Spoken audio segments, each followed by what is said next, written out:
I quietly left after discovering my wife's affair. After 3.5 years of marriage, a year later, my ghosted ex-wife tracked me down after hearing of my wife's adultery. I moved to the hills. I'm not sure why I'm writing this, but perhaps it will be helpful to someone. Now that the incident is over and I've moved on. After 3.5 years of marriage, I learned of my wife's affair in February 2018. I worked a contract job that occasionally required a lot of travel but also permitted me to work from home. When I returned as a director of a technical sales company, my wife held a very lucrative position. Although things had become a little strained due to her working longer and longer hours and me traveling for work, we still had what I would call a fairly excellent marriage. Background: 5 years ago, at a cookout hosted by a mutual acquaintance, I met my wife, who is now my ex. We immediately clicked. After we started talking, to be honest, I felt that being with a woman who was so attractive and articulate was a huge advantage. My rough around the edges demeanor somehow appealed to her. After a few weeks of dating, we found ourselves smitten with one another. When we would meet at each other's apartments, the clothes simply flew off. After 18 months of dating, we eventually got married and moved into a large apartment while saving for a down payment on a home. Things began to change after the first 3 years of marriage. Even though I still had feelings for her, I noticed that she would argue over little matters. When I mentioned all the late hours and the increasingly regular work outings, she would grow irate. Since she had been moving up the corporate ladder, she claimed it was a necessary component of paying the dues, at least that was her justification. She informed me that since I was also away for weeks at a time, I had no right to challenge her. In reality, I had only been taking vacations for 3 or 4 days every 5 weeks or so. So, I assured her that I could definitely manage cutting back on my travel time. There was never a conclusion to these highly circular arguments. Looking back, I realized that I was unaware that my wife was having an affair. Aside from our declining sexual life and her persistently late work hours, I would never have suspected anything. I simply assumed that she was exhausted from her job. But being rejected so often when I tried to start a sexual relationship had taken a toll on my ego. Although she had a work mobile phone and might have been using it, I didn't witness the covert texting that I had read about in other articles. She used our spare bedroom as a home office and spent a lot of time there. Around September 2017, Kathy began returning home from work and spending the evening at a work engagement. This increased from 1 night per week to over 3 nights each week. Although I'm not naturally envious, she would undoubtedly be observed by others, and I'm aware that she would need to repel some of the males at her workplace. Despite working with more male CEOs than female ones, she gave off the impression that she was primarily engaged in her job. The first time I suspected she was cheating was a month prior to D-Day. Before returning home, she had made a brief stop at the supermarket. I was asked to assist her with the grocery shopping. Something pink was glinting from just beneath the front passenger seat of her automobile as I was retrieving a few items from the rear seat. It was a bra that belonged to my wife. She preferred ones from a certain clothing store, so I knew it was hers. Looking back, I can see the bra was a warning sign. She always removes her bra first from under her clothes when she's feeling very lustful. I'm not sure why, but when I watched this, I felt sick to my stomach right away. I couldn't understand why her bra was beneath the seat. I didn't say anything more. My heart must have been pounding so hard that I nearly passed out, because when I brought the bags back to the kitchen, Kathy asked me how I was feeling and said that I appeared to have seen a ghost. I simply ignored her remark. It took everything I had to conceal my emotions, but I did my best not to appear upset or deceived. I made the decision to try to find out whether or not she was seeing someone. That night and the following day, I began to consider all the hints I could have overlooked. Other than the bra, I had no evidence. She works in an office building downtown, and we live in a reasonably big city. I made the decision to temporarily put the affair idea out of my mind and consider giving her more of my attention.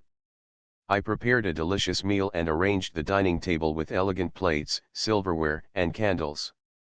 One Friday after work, I purchased an arrangement of flowers and a lovely bottle of wine. I pointed out the dinner and everything I had made when she arrived. As usual, she breezed in after work and apologized, saying she was sorry but had to go to a neighborhood hangout to meet up with her coworkers.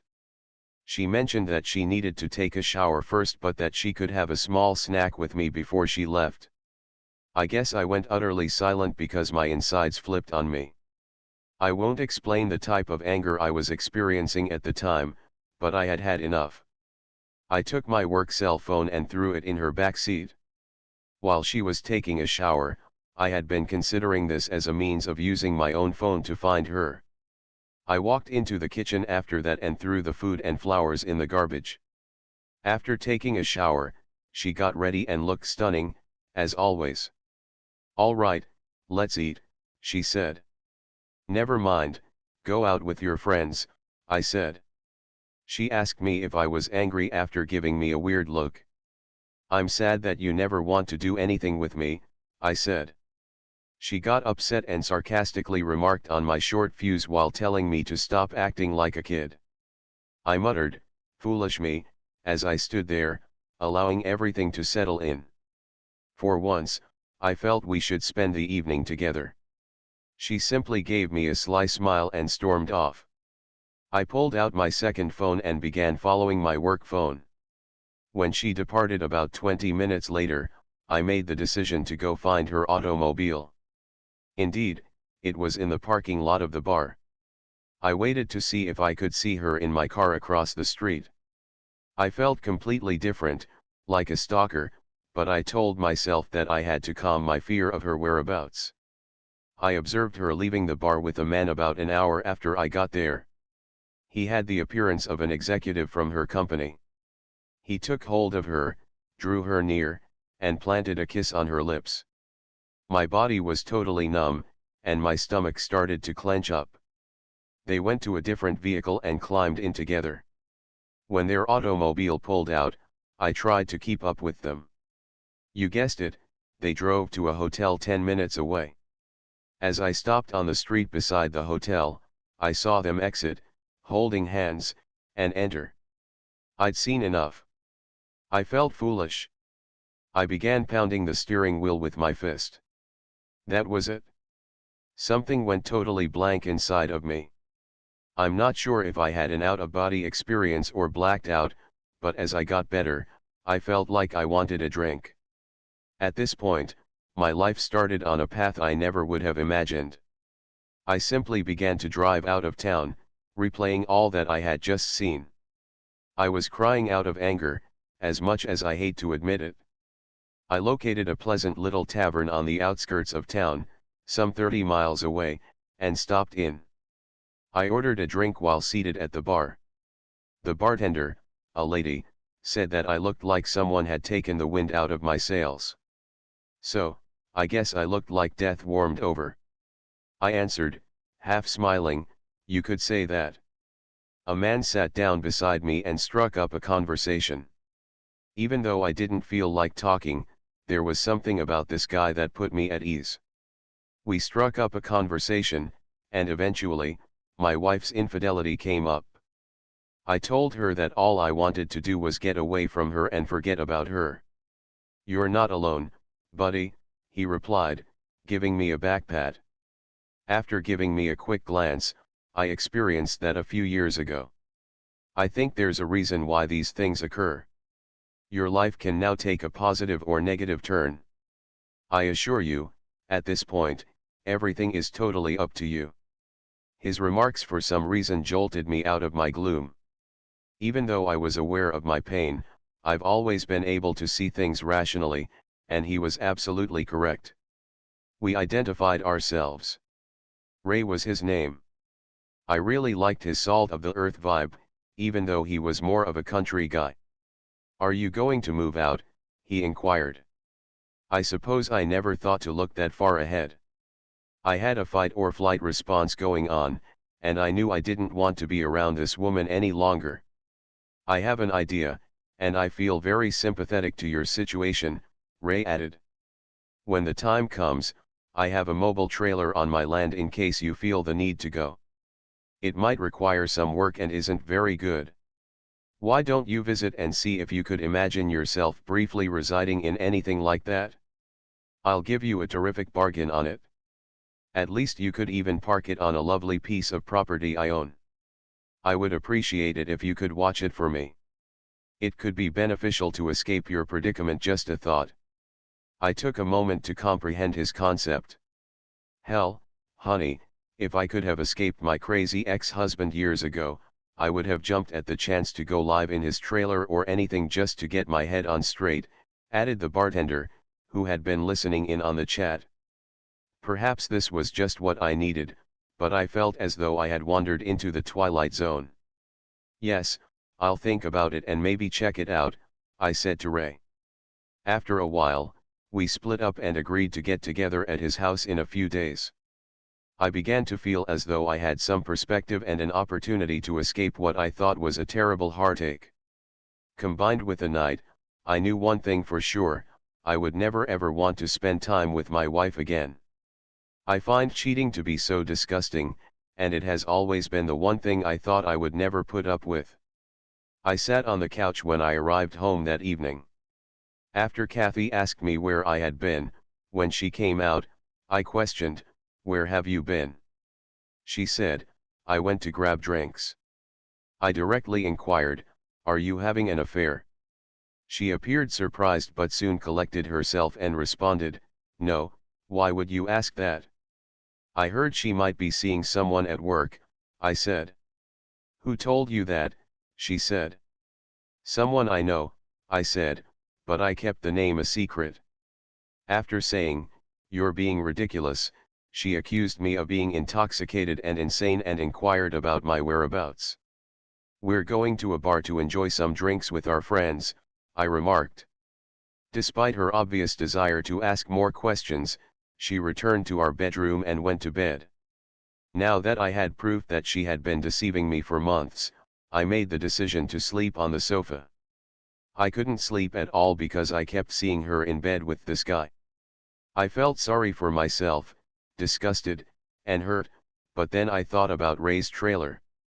The thought of it cheered me up, and it was almost like a revelation. Something must be wrong with me since the fight or flight response automatically activated amid the pain I was experiencing, and I preferred the flight response. We didn't talk much the following morning and carried on with the weekend as if nothing had occurred. I scheduled a meeting with Ray a few days later. I noticed that Ray had a lovely ranch when I got there, and the trailer was actually quite nice, about 26 feet long and fully furnished. It brought back memories of a fun spring break trip I took with pals while I was in college. Ray accepted the money I offered him for the trailer. To be honest, I almost took it from him. I drove over to see his ranch property after he gave me directions. There were hiking and biking paths close by, and the area was lovely, with lots of trees and scrub vegetation. Ray had a little cabin on a hilltop overlooking the property, with electricity and water accessible for the trailer, and it was close to the foothills of some mountains. Ray promised to set up the trailer for me and pull it to the location. I tried to get Kathy to come clean over the course of the following few weeks, but all I got was gaslighting. I even bluntly warned her that there would be no turning back if I discovered she was cheating. As a result, she became even more engrossed in her affair fog and began to lash out at me with denials. I nearly laughed at how awful the denial was. I scolded myself for not capturing pictures of the two of them, and I had no tangible evidence that she had cheated. I decided that I wanted to leave this marriage. After going through this emotional anguish, instead of communicating my feelings to Kathy, I simply began planning. While she was at work, I started quietly removing my possessions from the apartment and transferring them to the trailer. At least I felt like I was doing something about it. I saw a difference in Kathy during this period. Although she had been behaving more politely toward me, I believed it was too little, too late. I felt I needed a break, too, so she kept going on company outings after work. One night, I got ready to go just as she was leaving. After glancing at me, she inquired about my destination. All I said was meeting up with some friends. You wouldn't enjoy all the shop talk, and you don't know them, I interrupted her as she began to ask more questions. She used to say precisely this to me whenever I asked if I might accompany her on office excursions. All right, have a good time, she added with a somewhat offended expression. I definitely will, I replied. I began making new plans while working on the trailer and hanging out with Ray at the bar. I felt better after spending time with Ray's wonderful family and friends. I also made the decision to cut back on my drinking because I didn't want to form any unhealthy habits. I knew better than to drown myself in sympathy, even though it would have been so simple. At this point, Kathy informed me that the next week she would be traveling for work. She stated the executive team and a few department heads were going. When I inquired who was going, I hope you have a great time with your boyfriend, I added, glancing at her. I immediately regretted saying that because it sparked a furious argument. Although, as Ray had informed me, it didn't really matter. I now regret not knowing more about her affair partner. AP doesn't matter who the other guy is, Ray replied. The fact that she chose to leave you is all that matters. She destroyed the marriage, whether she admits it or not, brother. Facts are facts. Ray ought to write a book for the betrayed. Damn it, I had the ideal opportunity to move out entirely during Kathy's work vacation. When she was gone, I collected everything valuable that was mine, including clothes, laptops, and equipment. I didn't take any shared goods or furniture. I left a note before I left. It was a lengthy explanation at first, but I chose to make it brief. I wrote, "I hope it was worth it," on a piece of paper. On top of the note on the kitchen table, I set my wedding ring. I felt like a great weight had been lifted as I left. I was liberated. The hurt would take time to heal, and there would be baggage to cope with, but I had started. I needed time to myself and to swiftly and quietly get rid of her. The fact that I hadn't challenged her or coerced a confession didn't make me proud. I hadn't screamed or shouted. She didn't deserve it. In my opinion, she disregarded everything we owned, including our plans for the future, our aspirations for a home and a family, and now it was all gone. There was no turning back. I owed her absolutely nothing. She could handle the consequences. I hadn't planned anything or called a lawyer. I just wanted a new beginning and some clarity. The air from the mountains was just what I needed. When I got inside my trailer, I resumed running the next week, and it was wonderful to be alive. Kathy texted things like, "We just landed, we're having a team dinner," and so on. While she was away, "Where are you?" was the question in a few mails. "Why haven't you gotten back to me?" I didn't answer. My phone exploded with calls and texts when she got home. She kept trying to get in touch with me, but I ignored her. Her mother also tried to phone me after the first day, but I didn't pick up. She didn't try to engage my father because we aren't close, and he is the only member of my family that I still have. Her messages grew more urgent after she was ignored for a week. "What is this?" was one of the texts she sent. "We must speak. I'm not sure what you believe you know, but nothing is happening there. Isn't there an affair going on?" She finally texted me after a week of not answering, saying, "I'm sorry things got out of hand. It didn't matter that I was involved with someone at work. You were absent a lot while I was preoccupied with my work. I simply made an error. I intended to terminate it. An error. I had been waiting for this confession all along, yet somehow it only made me detest her more. Why was she unable to be truthful? I didn't have any dreams about a future with this woman. Errors don't persist for 68 or a year. Her pleas for me to return and work on the marriage eventually grew pitiful. I refused to respond to her, even after she stopped bothering me for a few weeks. I didn't want her to learn where I lived or to snoop around in my life. I didn't want my haven to be destroyed by this woman. She then began sending nasty texts like, "You're a coward. One day, you refused to speak to me. You have no regard for us. Come home, please, so we can discuss. You're where I am able to visit you.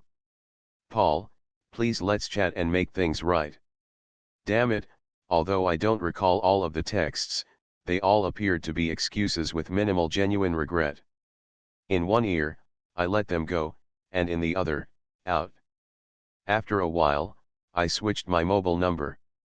Update June 2018, I received an email from Kathy informing me that she had hired a lawyer and was going to file for divorce. I just said, "Okay, that sounds good." This led to a barrage of emails requesting that I visit her and other things. She wrote that she would stop bothering me if I consented to an uncontested divorce. After realizing this wouldn't work after I consented, I was genuinely free a few months later. After I moved out of our apartment, I never had to see her again. She seemed to care more about that than I did.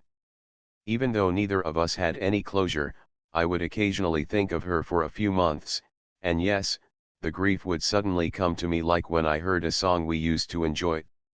After a while, though, I simply stopped thinking about her. Update 2, now that I'm officially divorced, things are going great.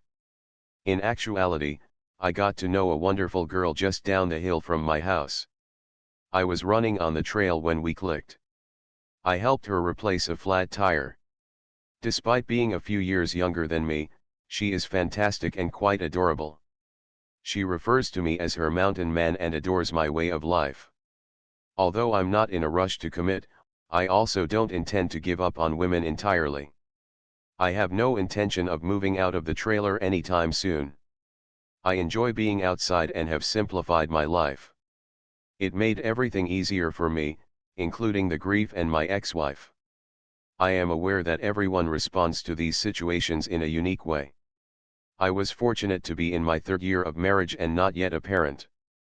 I believe I acted in my own best interests. You don't have to spend your entire life with someone who cheats. If you experience something similar, try not to think about it too much. Continue living your life as you improve yourself. It will get better. I hope everyone has the finest possible life. I've revised this roughly 5 times to make it readable, and I just wanted to give you an update on my ex-wife's condition. I was worried that my ex-wife was attempting to find me, as I indicated in my earlier post. I left our previous residence, which was around 2 hours away. I ran into her last weekend at a coffee shop I often visit in the town close to my home. It didn't seem like a coincidence to me. Fortunately, I managed to get away before she noticed me. Third update, I went into town this past weekend to get groceries and made a stop at my normal coffee establishment. I was utilizing their free internet to work on some paperwork for work. I finished and walked out of the coffee shop. I was on my way to my pickup when I heard someone shout, "Paul." When I turned to look across the street, I saw Kathy. I was being waved at by my ex-wife. Finally, Armageddon had arrived. She hurried across the street toward me, and I stood there in disbelief, as though anticipating an embrace. She walked over and extended her hand. I stopped her in her tracks by instinctively holding out my arms with my palms up. She appeared to be in severe pain, then she added, "I've been searching for you, Paul. I've wanted to see you since I heard you moved here. Can we have a conversation?" Guys, I felt like an animal confined in a cage. Yes, I did. All right, let's find a table or something, and we can talk for a minute. I finally gave in when she asked if we could come to my house. I firmly refused. At the end of the street, she trailed me down to a bench outside a small store. She began by remarking on how much I had changed and how much she liked my new appearance, beard and level of fitness. She raved about how much my body had changed, wearing a tank top, small white shorts, and her hair in a ponytail, just like I used to enjoy. She was really putting on the charm. I had my radar set high. She was clearly attempting to activate the sex appeal. I needed to control myself so I could see where this was headed. She began by saying she was sorry about the affair. She claimed that after I left, karma had severely impacted her. When her employer learned of the affair, the situation became so tense that she eventually resigned. Her affair partner, AP, who at the time was engaged, received criticism and was transferred to a different department within the organization. She replied by telling his fiancée the truth after he blamed her for everything, which caused them to split up. This is when she bowed her head and began to weep. I didn't say anything. I just sat there and looked around. She stood up straight and looked at me for a while. "What do you want from me?" I asked. She assured me that she had no intention of having an affair. She stated that the company's politics and positioning drew her in, and that her AP used his charm and influence to corrupt her. She acknowledged that she felt she was taking advantage of him as much as he was taking advantage of her. After I accused her of cheating, she stated that she intended to come clean. She drank after work to ease the guilt she felt at the moment because she loathed herself. She claimed that she felt so stupid, so alone, and as though her heart had burst with loss. Immediately after I departed, she ended her relationship with her AP. Right away, she believed she had to find me to see if there was any chance of reconciliation because I refused to speak with her or get in touch with her. She desired a fresh start. She hoped we could start anew, even though she knew we were divorced. I simply gazed at her. I then gave it to her. "You have no right to come out here and undo all the harm you have done. Do you think I'll overlook everything you did to destroy our union? As I previously stated, we were done. If you cheated, forgiveness does not exist. This relationship will not be restarted. You murdered it as soon as you left me. You ruined everything we had. How foolish do you believe me to be? One evening, I watched you enter a hotel with him. Were you aware of that?" I became aware that people were beginning to notice that my voice had been getting louder. She grabbed my arm and started crying. After letting her sob on my shoulder for a while, I pushed her away. "I deserve all this," she replied, glancing up at me. "I am certain that I do. If nothing else, would you allow me to take you out to dinner?" "I'd rather not go. I would like to speak further. I want to make sure that we are transparent about everything. You need to spend more time with me than you have in the past, Paul, please. I love you so much. Even though I know you might not want to hear it, before you left me, I had no idea how much I loved you. You broke me as much as I broke you. I'm unable to forgive myself, and I don't want to do so till the day I pass away." She began to sob uncontrollably and hyperventilate. I lifted her up and gave her a hug.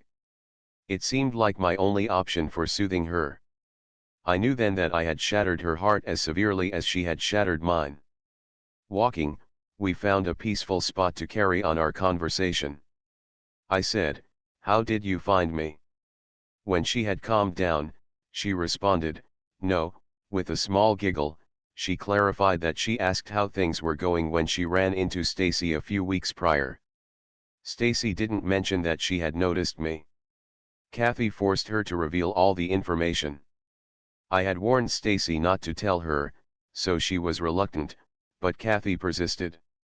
Stacy finally gave in, but all she knew was that I lived somewhere close by and was in town on her days off. She began to come here to check on me. I kind of laughed when she said that, thinking, damn, Stacy can't keep her trap shut. She blushed. We ultimately decided to have dinner at a charming little spot with a patio. I made sure we didn't drink anything since I wasn't going to give her a reason to be kind to me or say she wasn't so inebriated that she couldn't drive back. In fact, we had a good conversation. I then escorted her to her vehicle. She insisted that she hadn't dated anyone else since I left and vowed fervently that I was the only person she wanted. So, she pushed me hard to stay longer. "No, it's still way too early for me to go down that road," I informed her. She pleaded with me to come back, but I didn't say yes. After giving her my new email address, I didn't say anything more. My response to her request for my phone number was, "You'll just blow it up with texts and calls." She wept over it, but in the end, she agreed with my choice. She promised to send me an email with information on returning to town the following weekend. Before she left, I asked her directly, "Would you have forgiven me if I had been the one cheating?" Before she got into her car, "Yes, in time, but only if we saw a marriage counselor and worked through the healing process with lots of talking. Maybe even a binding agreement," she responded. After pausing to reflect, "All right, maybe I could do that in 5 or 10 years, I answered. "I would wait if that's what it would take," she replied. She then took both of my hands in hers, looked me in the eye, and said, "God damn it, Paul, I will always love you and will do anything to prove it." This statement truly caught me off guard. Her remarks continued to upset me even after she left. She had spoken those words so firmly. However, I was still unable to envision us reuniting. Even though I felt better about the incident, I was unable to perceive her as a friend at this time. Perhaps a friend, but even that was a mystery. I returned home, enjoyed a long run, had some beer, and thought about how far I had come. Could someone please assure me that she wouldn't destroy the tranquility I had created for myself? I had no idea I had the luxury of time to sort through it and get perspective, but it was all still too vivid in my mind. Last update, most likely, this will be my final update. When I first uploaded my story to Reddit, the moderators kept taking it down. In summary, I ghosted my ex-wife for more than a year before she discovered me. She wanted to make amends and start over with us. You will be deeply disappointed if you thought I would be the typical beta, blue pill fool, and forgive her. She expressed her love and regret for the affair in a lengthy email she sent me last week. She offered to come out and stay with me for the weekend once more. My answer, I silenced her. I informed her that I had no plans to make amends with her. I'm totally happy living alone, taking advantage of my secluded position, and keeping things simple. At 32, I'm not in a rush to make changes. I have my own self-determination plan and have enjoyed the company of a few women and friends. I made it clear in my email response that I had no intention of reconciling and declined to provide her with my phone number. I no longer know or trust you because you made your bed. I hope the best for you, and perhaps we might become friends in the future, but not right now. She was annoyed by my evasiveness and responded in a telling way. She acknowledged that she had taken a job offer from a different state. Her true goal had been for me to accompany her, believing that my remote work would make the move simple. She wished we could start over somewhere new. She wanted to visit me in person to attempt to persuade me because she was running out of time before moving. Luckily for me, her time was up because I had a week of business travel scheduled. I'm grateful I will no longer have her in my life. She will soon recognize that her time with me is over, but I anticipate receiving a few more emails. She'll need to find someone else, and she might even cheat on them. To anyone reading this, make the most of your life. Let go of the past and give yourself the strength to go on. To all of you, good luck. Thank you for watching. If you haven't subscribed yet, please do so and hit the notification bell to stay updated with more shocking real-life stories happening around you.